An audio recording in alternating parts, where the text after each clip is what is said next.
Hey guys, Deathy here. Today I want to talk about laning a little bit. So I know there's a few laning guides out there on YouTube. I've seen a bunch. My main issue with them is that they usually talk about the basics of laning, and a lot of them are from players that have maybe less than 150 games. Now, a lot of those guides have great information, and I don't want to discredit them, but I think that they don't go deep enough. In this video, we're going to analyze some of my own replays, but we're also going to take a look at the perspective of players that I play against. The first thing I want to talk about is what you should be doing with creeps, especially in the first wave and waves ongoing. Generally speaking, with creeps, you're going to want to be applying pressure and pushing the creeps towards them most of the time. The reason for that is because when creeps are pushing towards them, as you can see in this clip, you're able to put the pressure on them, shoot them, and try to get denies. These are all things that you can't do if the creeps are pushing into you instead. I know that this is a bit counterintuitive, because in a lot of MOBAs, you want to keep the lane as close to your tower as possible. But in Deadlock, when the lane is at their tower, you're usually the one that's able to apply pressure by going for the denies. So generally speaking, you don't want to be idling in lane and you always want to be pushing the wave. However, you do not want to sacrifice souls for this. So the best way to do this is to be using melee a lot and to always pay attention to the souls and make sure that it's not easy denies for them either. As you can see, once again, the wave's at their tower, and I've gotten the Shiv to half health just by clicking on him with my Vindicta. Here I make a little bit of an overextension, but because the wave is at their tower, I'm able to back up safely. I really want to emphasize the amount of pressure that you can put on these guys just by pushing the wave. I also want to talk a little bit about denies. When you find yourself in a situation where you're not able to push the wave, for example here, where I'm 100 health, you want to focus on denying creeps as much as possible, especially if you're playing a shotgun character. So as you can see, here I'm not able to shove the wave, and I deny the creeps. I focus on that, I get 2 denies, therefore I'm able to get some value despite being pushed back to base. Speeding back to base is also something that most players don't do very well. If you're extremely hurt, you only have 2 options: go back to base or buy healing right. The next thing I want to talk about is applying pressure under tower. If you have creep advantage, your creeps are under their tower, you can literally just run at them and shoot them the entire time, especially if you have the health advantage at the moment. As you can see in this clip, I was able to get nearly 200 damage on the Shiv just by shooting him as I ran in front of the tower. The reason this works is because towers don't automatically aggro to you in this MOBA, unlike in Dota. You can actually afford to just sit right there and shoot your enemy the entire time. This is particularly effective if you have a poke weapon, such as Headshot Booster, which allows you to do some extra damage on your headshots. Now, let's talk a little bit about itemization. This is something that I see a lot of players do wrong, and it's because they are following guides, but they don't necessarily understand why the items are in the guides. So in lanes, generally speaking, there's going to be 2 to 3 types of lanes. There's going to be the lanes that are going to be even, where you're trading farm, applying some pressure. They could go either way. There's going to be the lanes where you're in a favorable matchup and you're expected to win the lane. And there's going to be the lanes where you're in a losing matchup and there's probably not that much you can do and you should just be focusing on your farm. You should itemize slightly different in all of these lanes, and really the only way to know which of these matchups is which is to practice.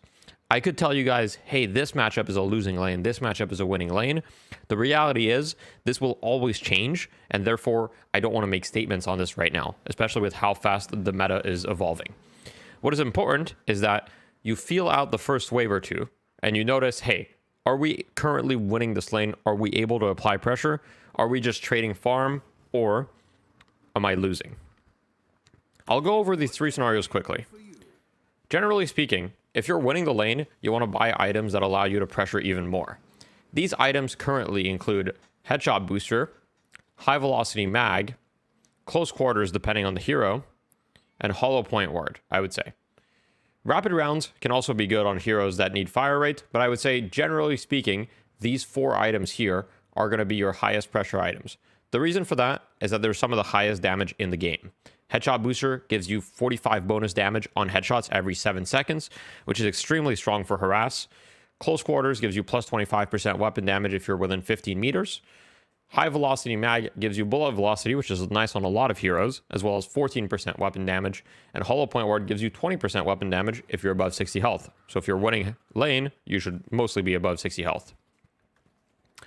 These 4 items allow you to put the pressure on your enemy. However, you have to make sure that you're always shooting them every opportunity that you get when you're not shooting creeps. This is important because in this game, if you've played other MOBAs, shooting is the equivalent of harassing your enemy with left clicks.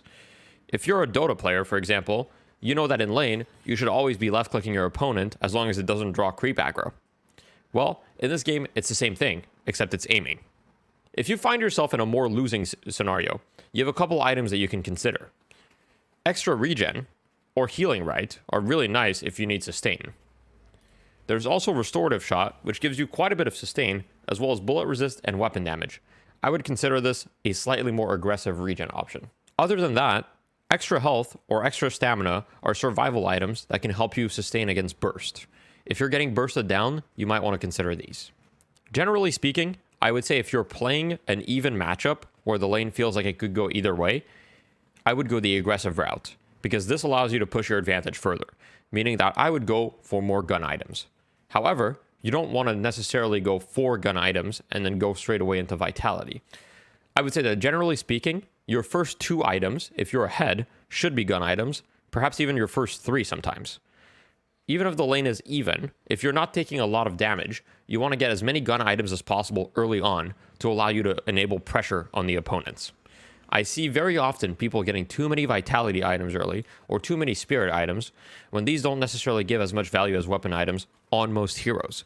I would like to specify here that there are a few heroes that will buy burst items, that will buy spirit items instead of other categories, and that's totally fine. However, this is meant to be a general laning guide. So if your hero, for example, like Wraith right now, really does damage based on one ability, and that ability is Spirit, then perhaps it's okay to go Spirit items first. But for most heroes, you're going to want to go gun items. Also, it's possible that the meta changes on this, and so I don't want to say definitively how many orange or green items you should buy. Just so that generally speaking, at the moment, orange items apply the most pressure, Spirit items apply some pressure depending on your character, and green items are generally speaking just survival. There's very little pressure in them, except extra stamina gives you a little bit of fire rate, and melee lifesteal can give you some pressure if you are punching. Let's talk a little bit about the heal creep. The heal creep is this creep right here that I'm following. You can see the opponent's heal creep right here. It's extremely important to stay near your heal creep whenever you can, and kill your opponent's heal creep as early as possible. Depending on the wave, you can sometimes get 2 heals from the heal creep, and they're around 40 to 50 health every time. This can make a very, very large difference in the long run. If you're always killing your opponent's heal creep, and yours is always living, you're going to get very far ahead of the opponent very quickly. Let's talk about solo versus duo lanes. Essentially, solo and duo lanes are quite similar. However, there are certain dynamics that only play out in duo lanes that don't play out in solo lanes. Here, we're going to see an example of that.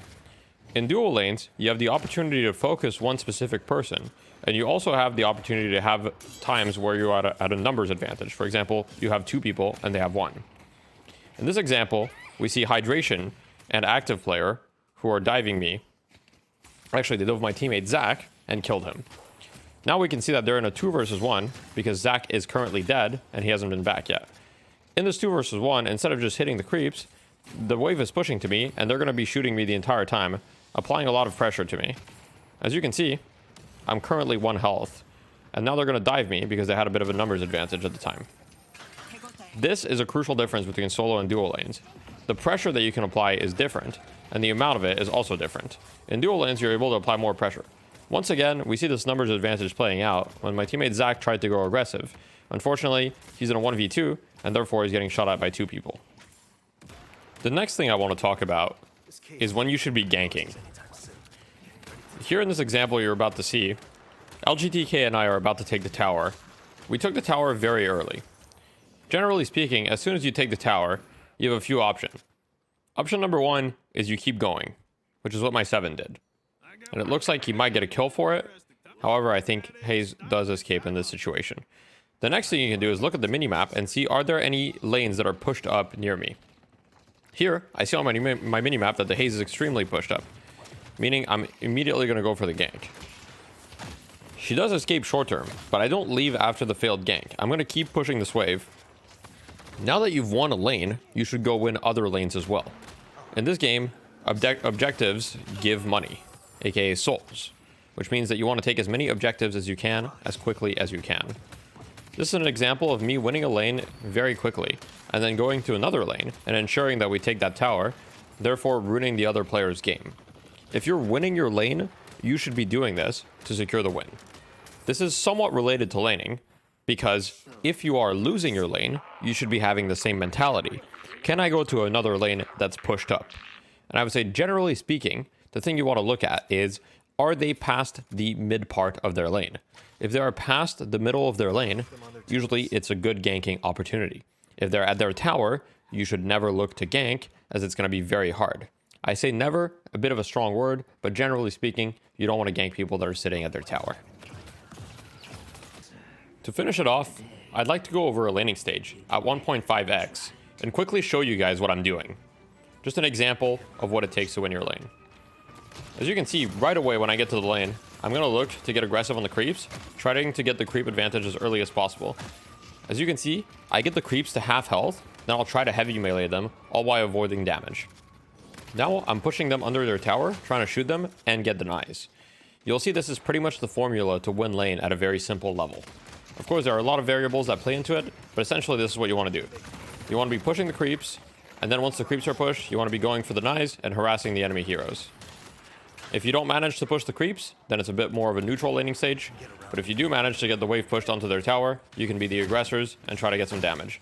So as you can see, I go really hard on the creep aggression. Here I insta-cleared the creep wave, and now we'll really be able to get aggressive on them under tower and try to look for any opportunities. Since we don't see opportunities, we go for denies.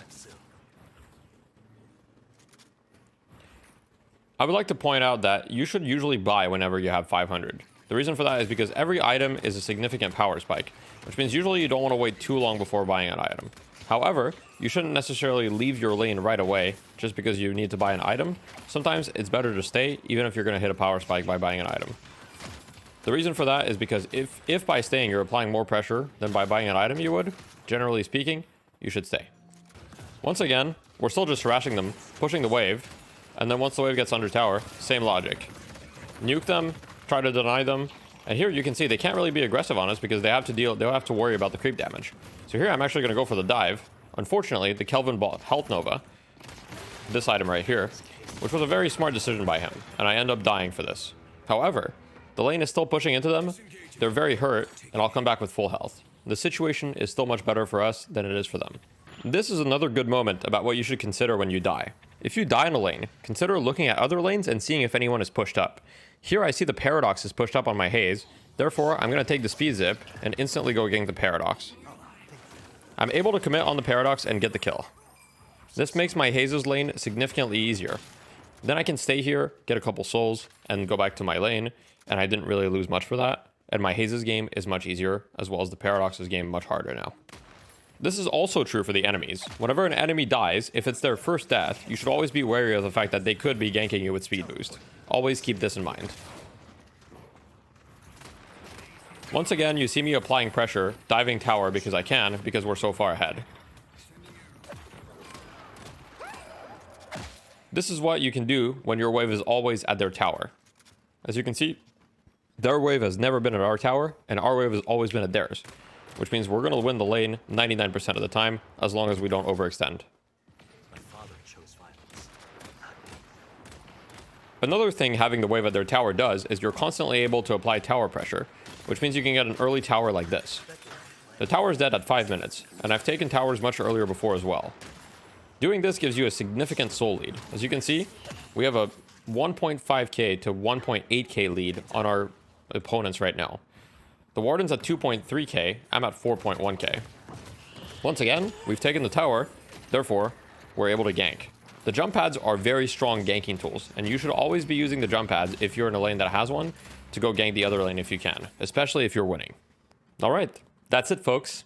If you have any other video ideas, let me know in the comments, and let me know if you like this one. Thank you. Bye bye.